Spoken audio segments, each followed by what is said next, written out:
El tema que nosotros escogimos para nuestra exposición fueron los indicadores macroeconómicos. Los integrantes del grupo son Eliana Patricia Rodríguez Soto, Luz Daisy Ramos Granada, John Alexander Suárez.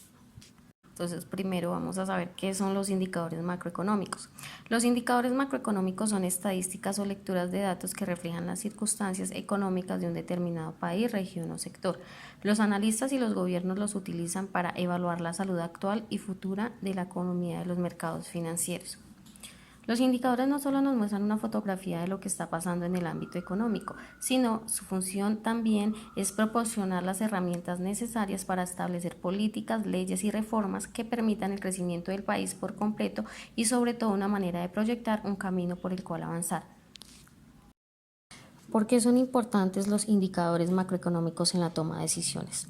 La correcta evaluación e interpretación de los indicadores económicos es fundamental para todo país, pues a partir de ahí se pueden tomar decisiones de política fiscal o monetaria y son señales que da el mercado para que los agentes económicos tomen sus precauciones. Asimismo, los indicadores económicos son una forma de pronosticar y anticiparse a los fenómenos.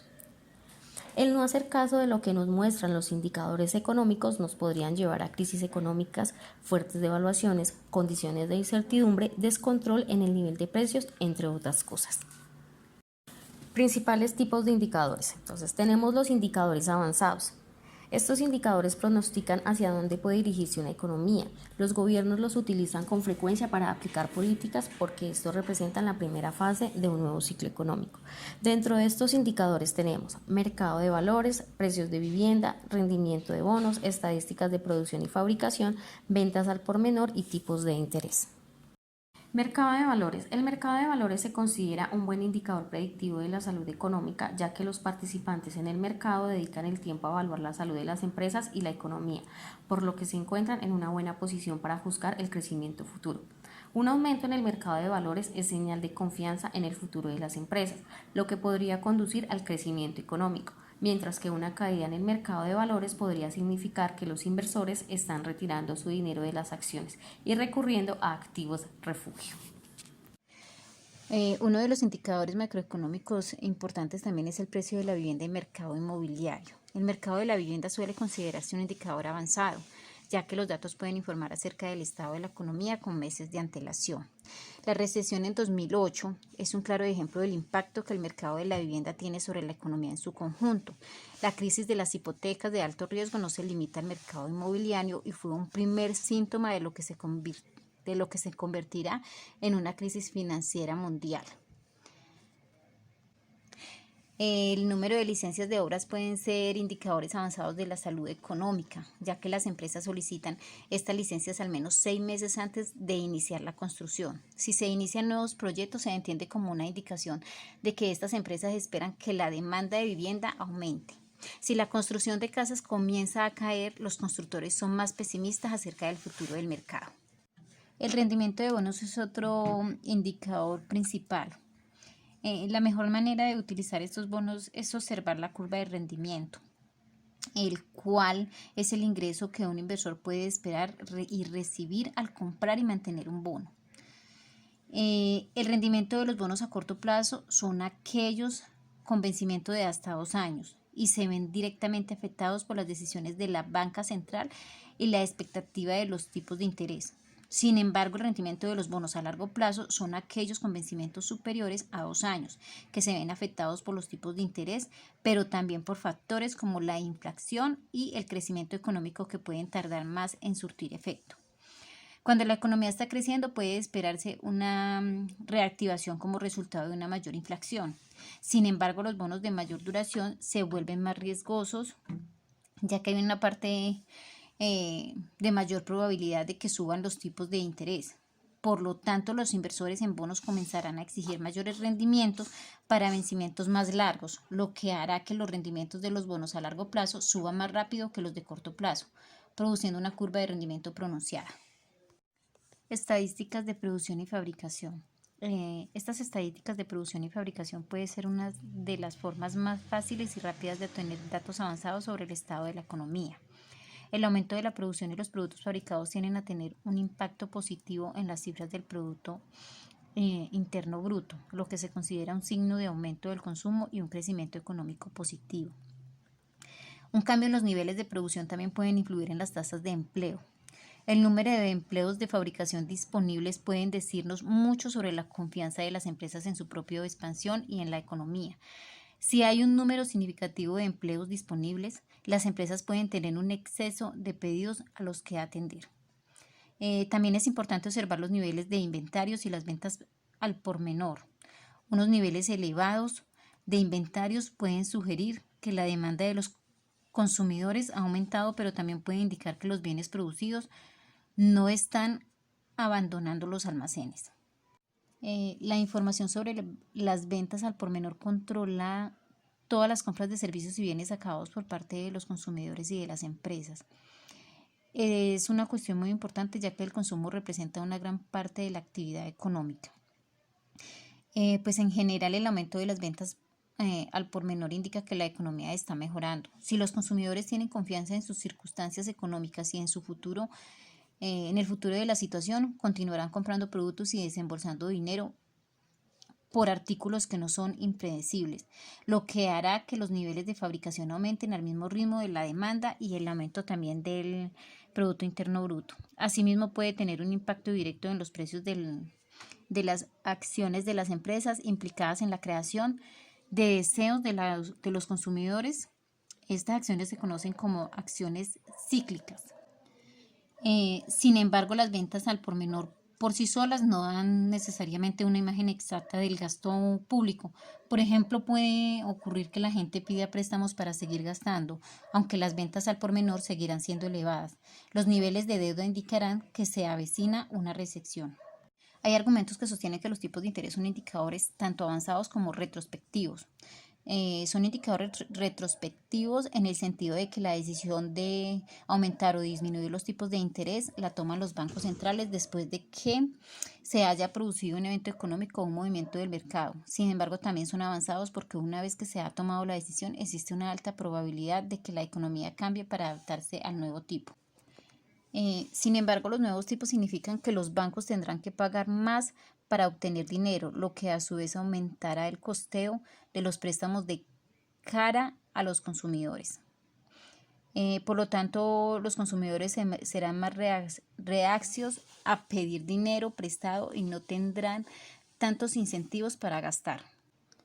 Las decisiones tomadas por los bancos centrales tendrán importantes repercusiones en los bancos, los consumidores y las empresas de todo el mundo. El Producto Interno Bruto es el valor monetario de todos los bienes y servicios producidos en un país. Estos datos se utilizan ampliamente para comparar las diferencias entre las dos economías y prever su crecimiento. El aumento del Producto Interno Bruto puede tener un efecto en cadena sobre otros indicadores de esta lista, como las tasas de empleo, ya que las empresas contratan a más empleados y aumentan la fabricación. Como indicador retrospectivo, la información que el Producto Interno Bruto puede ofrecer a inversores y operadores es ilimitada. Sin embargo, la teoría indica que si la tasa del Producto Interno Bruto disminuye 2 trimestres seguidos, la economía está entrando en recesión. Son algunos indicadores en Colombia desde de septiembre a agosto del 2020.